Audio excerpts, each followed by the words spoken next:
Hello friends, आप लोग का स्वागत है जीके विथ अजय में। आज हम लोग क्लास 8 की इतिहास का एनसीईआरटी इतिहास का चैप्टर 2 पढ़ेंगे। जितने भी सरकारी स्कूल के स्टूडेंट्स हो या जितने भी कंपटीशन की तैयारी जो कर रहे होंगे, सब में ये चैप्टर फ़ायदा करेगा, क्योंकि इससे बहुत सारे क्वेश्चन आपको बीपीएससी से लेके जितने भी टीआरई एग्ज़ाम हुए हैं उस सब में इसमें से क्वेश्चन देखा गया है। तो शुरू करते हैं। Class 8 chapter 2। आपके चैप्टर का नाम है व्यापार से साम्राज्य तक कंपनी की सत्ता स्थापित होती है। मुगल बादशाहों में औरंगजेब आखिरी शक्तिशाली बादशाह थे। उन्होंने वर्तमान भारत के एक बहुत बड़े हिस्से पर नियंत्रण स्थापित कर लिया था। मतलब मुगल काल का स्थापना आपका 1526 से हुआ बाबर द्वारा। तो जब 1526 से जब मुगल साम्राज्य आया तो मुगल बादशाहों में आखिरी बादशाह जो था, जो शक्तिशाली रूप में था, वो था औरंगजेब। उसके बाद जितने भी बादशाह आए वो कम से कम मतलब उस टाइप के शक्तिशाली नहीं थे, जो अंग्रेज के अधीन हो जाते थे। लेकिन औरंगजेब तक जो था, ये लोग शक्तिशाली बादशाह थे। उन्होंने वर्तमान भारत के एक बहुत बड़े हिस्से पर नियंत्रण स्थापित कर लिया था। और 1707 में उनकी मृत्यु के बाद बहुत सारे मुगल सूबेदार और बड़े बड़े जमींदार अपनी ताकत दिखाने लगे थे। जैसे औरंगजेब मरे 1707 में, तो ये आखिरी शक्तिशाली राजा थे। औरंगजेब जो थे, ये आखिरी शक्तिशाली राजा थे जो 1707 में मरे। और उसके बाद जो भी जमींदार हुए या सूबेदार हुए, वो सब अपना अपना ताकत दिखाने लगे। उन्होंने अपनी क्षेत्रीय रियासतें कायम कर ली थी। जैसे जैसे विभिन्न भागों में ताकतवर क्षेत्रीय रियासतें सामने आने लगी, दिल्ली अधिक दिनों तक प्रभावी केंद्र के रूप में नहीं रह सकी, क्योंकि जब तक औरंगजेब था, जब तक दिल्ली पे दूसरा कोई शासक नहीं था। लेकिन जब औरंगजेब की मृत्यु हुई, उसके बाद बहुत सारे लोग इस पे दिल्ली पे कब्जा करना चाहने लगे। तो 18वीं सदी के उत्तरार्ध तक राजनीतिक क्षितिज पर अंग्रेजों के रूप में एक नई ताकत उभरने लगी थी। मतलब 18वीं सदी के बाद, औरंगजेब के बाद 18वीं सदी के बाद अंग्रेज के रूप में एक नई ताकत उभरने लगी थी। कि आप जानते हैं कि अंग्रेज पहल एक छोटी सी व्यापारिक कंपनी के रूप में भारत आए और यहाँ के इलाकों पर कब्जे में उनकी ज़्यादा दिलचस्पी नहीं थी। तो फिर ऐसा कैसे हुआ, एक दिन वे इस विशाल साम्राज्य के स्वामी बन बैठे। तो अंग्रेज लोग का मानना था कि जब वो व्यापार करने आए तो देखिए यहाँ जो है बहुत तरह के शासक है, हिंदू भी है, मुसलमान भी है, और यहाँ किसी में एकता नहीं है, और उसी का फायदा अंग्रेज उठाए। वो लोग का तो नीति था जो फूट डालो और शासन करो। तो एक चित्र है यहाँ, चित्र नंबर 1 में दिखाया गया है कि कैप्टन हडसन द्वारा बहादुर शाह जफर, हाँ, आपके मुगल काल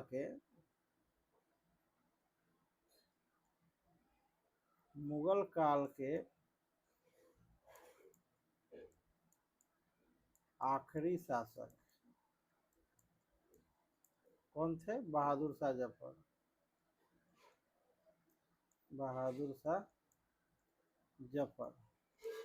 जिसको 1862 में रंगून में इनकी मृत्यु हो गई, इनकी मृत्यु हो गई। तो कैप्टन हडसन द्वारा बहादुर शाह जफर और उनके बेटों की गिरफ्तारी, ये देखिए ये जो बहादुर शाह जफर हैं और इनके पीछे ये सब इनके बच्चे हैं। तो औरंगजेब के बाद कोई मुगल बादशाह इतना ताकतवर तो नहीं हुआ, लेकिन एक प्रतीक के रूप में मुगल बादशाहों का महत्व बना हुआ था। जब 1857 में ब्रिटिश शासन के विरुद्ध भारतीय विद्रोह शुरू हो गया तो विरोधियों ने मुगल बादशाह बहादुर शाह जफर को ही अपना नेता मान लिया, क्योंकि मुगल काल के उस समय जो भी नेता थे उनका वर्चस्व था। तो बहादुर शाह जफर को ही अपना नेता मान लिया था। जब विद्रोह कुचल दिया गया तो कंपनी ने बहादुर शाह जफर को देश छोड़ने के लिए मजबूर कर दिया। तो बहादुर शाह जफर को देश छोड़ने के लिए मजबूर कर दिया गया। कब? ये 1857 में जब आएंगे हम लोग तो इसको विस्तार रूप से पढ़ेंगे। तो उससे पहले है पूर्व में ईस्ट इंडिया कंपनी का आना। ईस्ट इंडिया कंपनी का आना तो सन 1600 ईस्वी में ईस्ट इंडिया कंपनी ने इंग्लैंड की महारानी थी एलिजाबेथ प्रथम से चार्टर अर्थात इजाजतनामा हासिल कर लिया, जिससे कंपनी को पूरब से व्यापार करने का एकाधिकार मिल गया। ये नक्शा है, तो ये देखिए नॉर्थ, साउथ, ईस्ट और वेस्ट, तो यही पूरब से इस यहीं पे भारत है आपका। तो ये ब्रिटिश है। तो इन लोग को एलिजाबेथ प्रथम से इजाजतनामा मिल गया था, जिससे कंपनी को पूरब से व्यापार करने का एकाधिकार मिल गया। इस इजाजतनामे का मतलब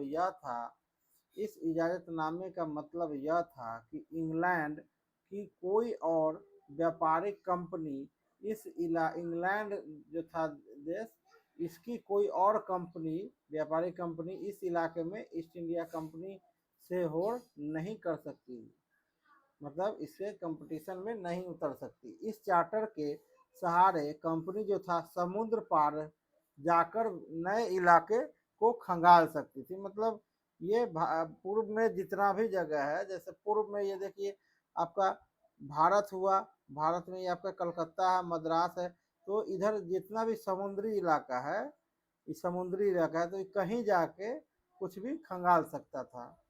वहीं से सस्ती कीमत पर चीजें खरीद कर उन्हें यूरोप में ऊंची कीमत पर बेच सकता है। जैसे ये जब यहाँ व्यापार करने आए तो यहाँ सस्ते दामों में सामान खरीद के और यूरोप में ज्यादा महंगे में बेचेंगे।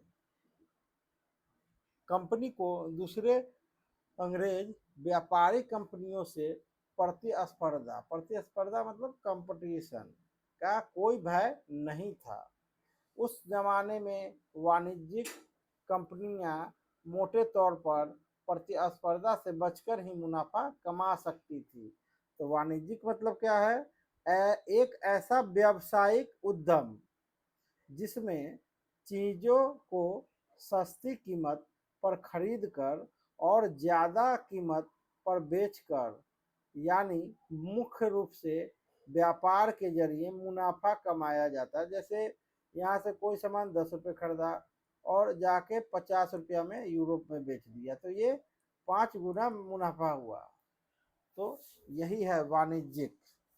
तो प्रतिस्पर्धा से बचकर ही मुनाफा कमा सकती थी। अगर कोई प्रतिस्पर्धी न हो तभी वे सस्ती चीजें खरीद कर उन्हें ज्यादा कीमत पर बेच सकती थी। मतलब कोई कंपटीशन, जैसे इंग्लैंड की महारानी जो है एलिजाबेथ प्रथम, वो जब बोल दिया था कि जो ईस्ट इंडिया कंपनी है, ईस्ट इंडिया कंपनी जो है उसको पूरब में ये इकरारनामा मिल गया था कि जाके अपना बिजनेस फैलाने के लिए, लेकिन उसके अगेंस्ट ये भी था कि इंग्लैंड का कोई भी अब दूसरा आदमी वहां नहीं जाएगा मतलब अपना कंपनी लेके किसी तरह का। तो यही है, अगर दूसरा तीसरा लोग और पहुंच जाते तो यही प्रतिस्पर्धा बढ़ जाता, तो उन्हें ज़्यादा कीमत पर बेच सकती। लेकिन यह शाही दस्तावेज दूसरी यूरोपीय ताकतों को पूरब के बाजारों में आने से नहीं रोक सकता था। ठीक है, लेकिन शाही दस्तावेज जो है दूसरे यूरोपीय ताकतों को पूरब के बाजारों से आने से नहीं रोक सकता था।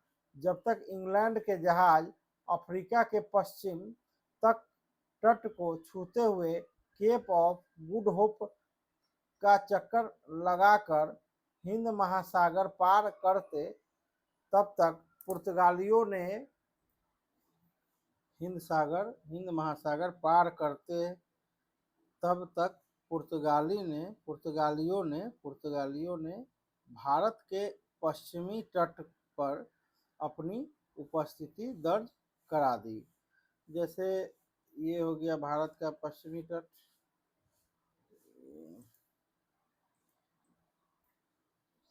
जैसे ये हो गया,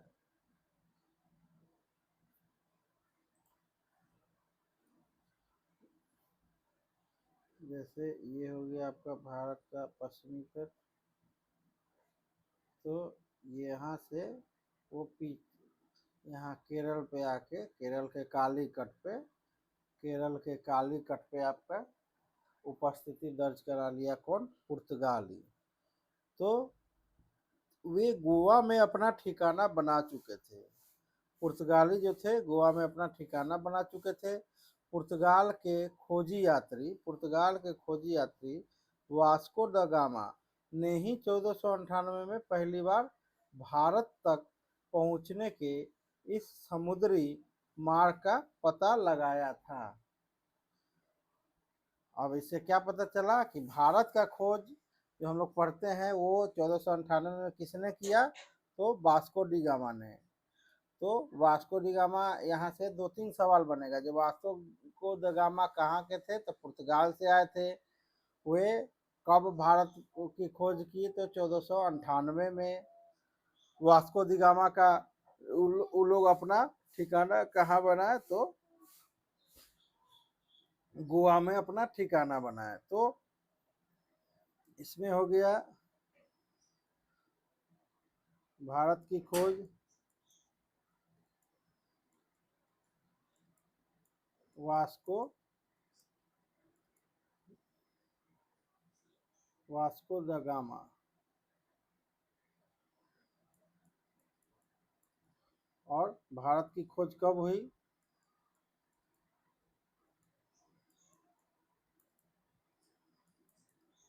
1498 में।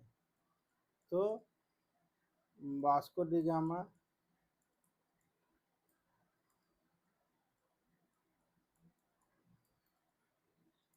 भारत में किसके मदद से आया,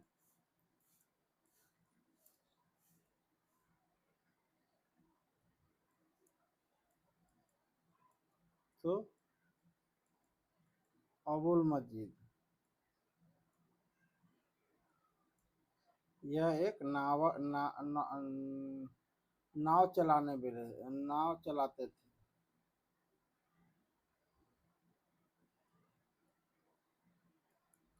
नौका चलाते थे कौन, ये अब्दुल मजीद। तो जब ये आए Vasco D gamma, Vasco the gamma जब भारत आया, उस समय इसका स्वागत जमोरिन ने किया।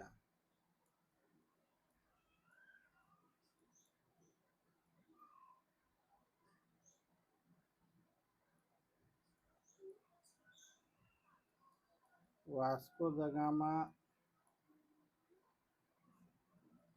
जब भारत की खोज 1498 में किया, तो उस समय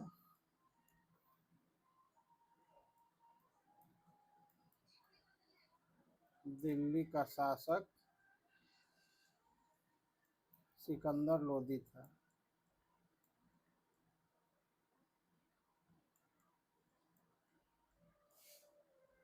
इस सब टाइप का क्वेश्चन आपके एग्जाम में पूछे जाते हैं।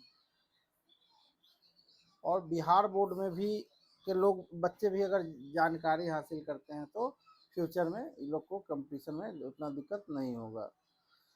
तो जब 1498 में पहली बार भारत पहुंचे तो इस समुद्री मार्ग का पता लगाया था। 17वीं शताब्दी की शुरुआत कर तक डच भी हिंद महासागर में व्यापार की संभावनाएं तलाशने लगे थे। कुछ ही समय बाद फ्रांसीसी व्यापारी भी सामने आ गए। समस्या यह थी, अब ये थोड़ा और समझ लेते हैं इसका क्रम कि सबसे पहले कौन आया। तो आपका सबसे पहले आया पुर्तगाल, उसके बाद डच, पुर्तगाल के बाद आपका डच आया, फिर उसके बाद आपका अंग्रेज, फिर आपका डेनिश, और उसके बाद फ्रांसीसी। तो ये हो गया आपका 1498।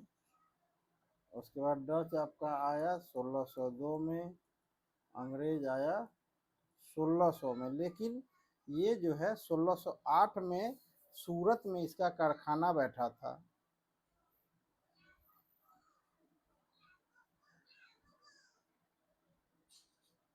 और उसके बाद डेनिश आया 1600 में आया, लेकिन 1608 में कंपनी बैठा था, ठीक है। उसके बाद आपका डेनिश आया 1616 में, और फिर आपका फ्रांसीसी 1664 में।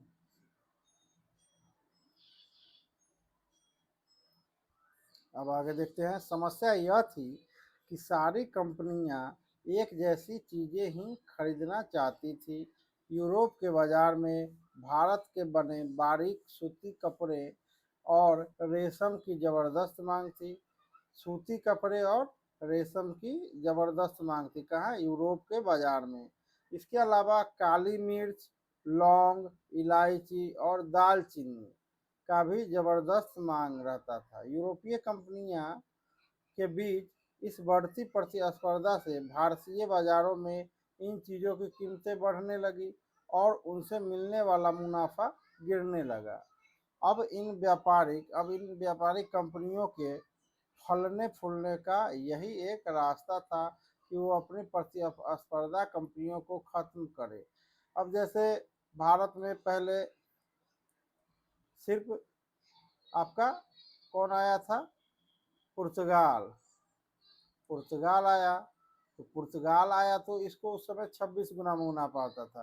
तो ये अकेला व्यापारी था जो भारत आके बिजनेस करता था और ढेर सारा मुनाफा कमाता। तो उसके बाद देखते देखते डच आ गया, डच के बाद फिर अंग्रेज आया, अंग्रेज के बाद डेनिश आया।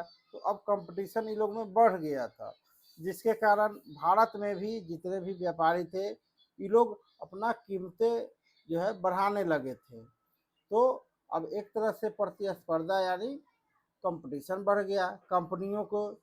अब कैसे इसको किया जाए ठीक?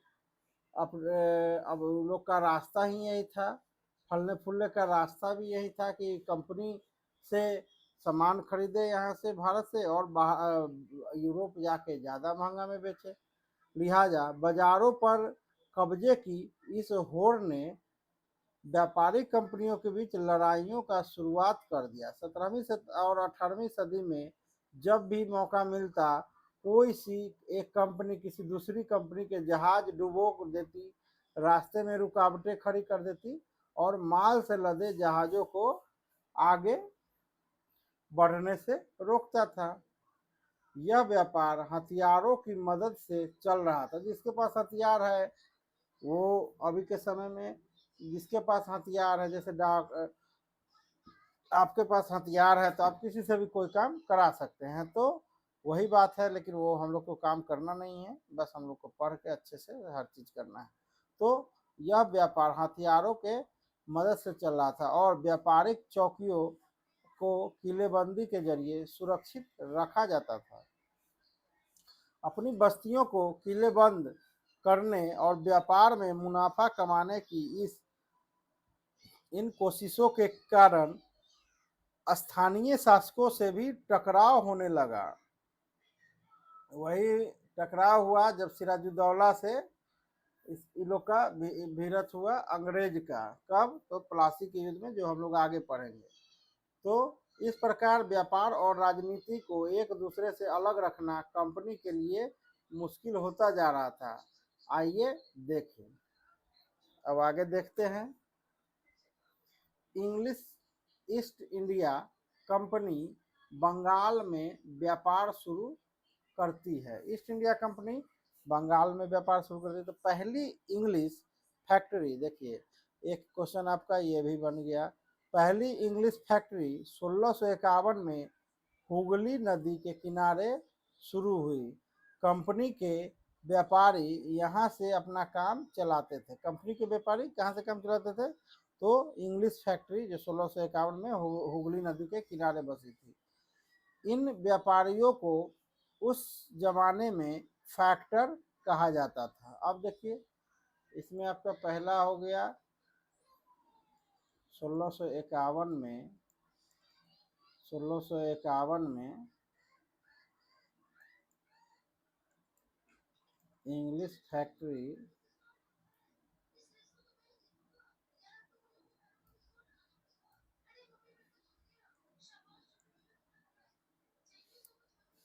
1651 में इंग्लिश फैक्ट्री किस नदी के किनारे बसा था? तो हुगली नदी के किनारे।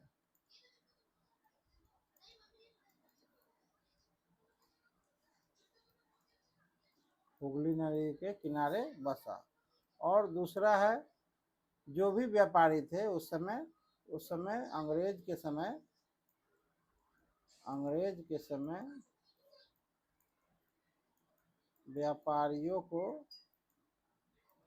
फैक्टर कहा जाता था।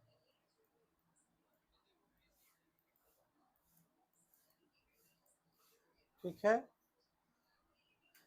इस फैक्ट्री में वेयर हाउस था, सामान जहाँ रखते हैं तो उसको वेयर हाउस कहते हैं। जो भी फैक्ट्री में वेयर हाउस था, जहाँ निर्यात होने वाली चीज़ों को जमा किया जाता था, और यहीं पर उसके दफ्तर थे जिनमें कंपनी के अफसर बैठते थे। जैसे जैसे व्यापार फैला, कंपनी ने सौदागरों और व्यापारियों को फैक्ट्री के के आसपास आकर बसने के लिए प्रेरित किए। अब जब कंपनी के अफसर बैठते थे और जैसे जैसे व्यापार फैला, कंपनी के सौदागर और व्यापारियों को फैक्ट्री के आसपास आकर बसने के लिए प्रेरित करने लगे थे। तो निर्यात बच्चों, निर्यात और आयात। निर्यात मतलब भारत से बाहर जो भी माल जाता है, और आयात मतलब भारत में विदेश से जो भी माल आता है। तो ये आपका हो गया निर्यात और ये हो गया आयात। तो 1696 तक कंपनी ने इस आबादी के चारों तरफ एक किले बनाना शुरू कर दिए। अब 1600 में कंपनी ये किया, इजाजतनामा लिया। 1608 में फैक्ट्री बैठाया था सूरत में, और 1651 में इंग्लिश फैक्ट्री बैठाया जैसे हुगली नदी के किनारे, और इसी फैक्ट्री के चारों तरफ किला बनाना शुरू कर दिया। इसी फैक्ट्री के चारों तरफ किला बनाना शुरू कर दिया। तो 2 साल बाद उसने मुगल अफसरों को रिश्वत देकर 3 गांव की जमींदारी भी खरीद ली। अब देखिए, रिश्वत देके 3 गांव की जमींदारी खरीद ली। इनमें से एक गांव आपका क्या था? काली का था। ये आपका इम्पोर्टेंट है कि एक गांव क्या खरीदा, कालिकाता, जो बाद में कलकत्ता बना, अब उसे लोग कोलकाता कहते हैं। तो कोलकाता का पुराना नाम कालिकाता है। क्या है? कालिकाता। तो कंपनी ने मुगल सम्राट औरंगजेब को इस बात के लिए भी तैयार कर लिया कि वह कंपनी को बिना शुल्क चुकाए व्यापार करने का फरमान जारी कर दे। मतलब औरंगजेब से जाके मिला कौन? अंग्रेज, जो बता रहे थे कि हम कंपनी को बिना शुल्क चुकाए व्यापार करने का फरमान जारी कर दे। किसको कहा था? औरंगजेब को। कंपनी ज़्यादा से ज़्यादा कंपनी ज़्यादा से ज़्यादा रियायतें हासिल करने और पहले से मौजूद अधिकारों का ज़्यादा से ज़्यादा फायदा उठाने लगी हुई थी। उदाहरण के लिए औरंगजेब के फरमान से केवल कंपनी को ही शुल्क मुक्त व्यापार का अधिकार मिला था। कंपनी के जो अफसर निजी तौर पर व्यापार चलाते, उन्हें यह छूट नहीं थी। तो कंपनी के जो भी अफसर थे, उनको यह छूट नहीं थी। बस वो केवल कंपनी को ही शुल्क मुक्त व्यापार का अधिकार मिला था। और लेकिन उन्होंने भी शुल्क चुकाने से इनकार कर दिया। कौन? तो अफसर, जो भी कंपनी के अफसर थे, वो शुल्क चुकाने से इनकार कर दिए। इससे बंगाल में राजस्व वसूली बहुत कम हो गई। ऐसे में भला बंगाल के नवाब मुर्शिद कुली खान विरोध क्यों नहीं करते? अब जब कंपनी के जो भी अफसर थे, वो व्यापार चलाने के लिए जो शुल्क, उससे इनकार कर दिए थे, तो इससे मुर्शिद कुली खां जो है ये विरोध करने लगे थे। तो आइए देखते हैं आगे।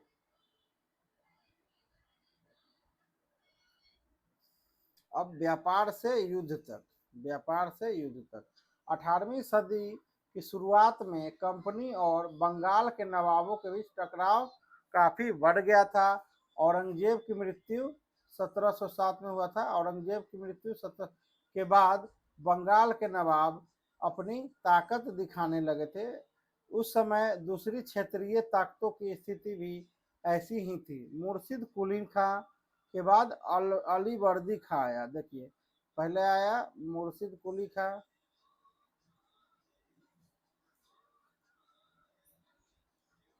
उसके बाद आया अलीवर्दी खां,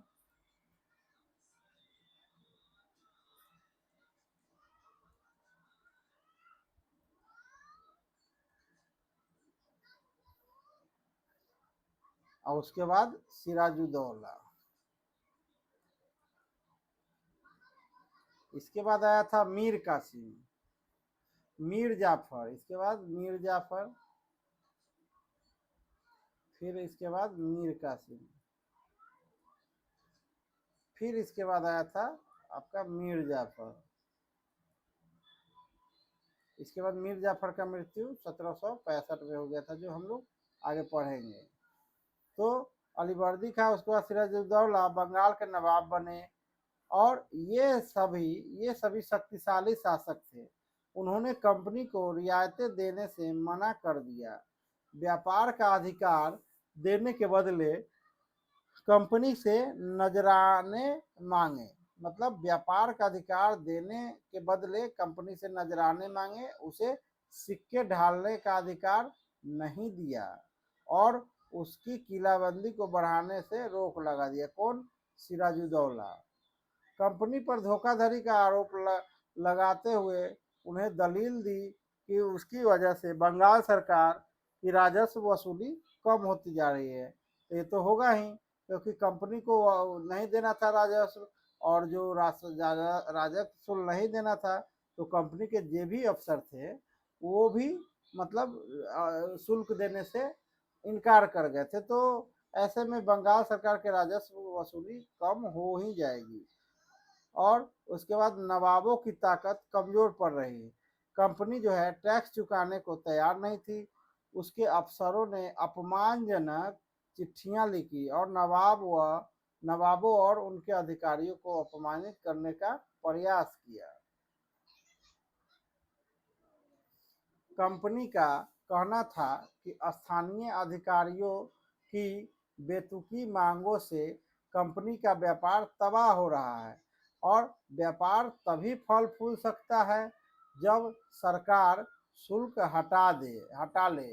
कंपनी को इस बात का भी यकीन था कि अपना व्यापार फैलाने के लिए उसे अपनी आबादी बढ़ानी होगी, गांव खरीदने होंगे और किलों का पुनर्निर्माण करना होगा। किसने कहा?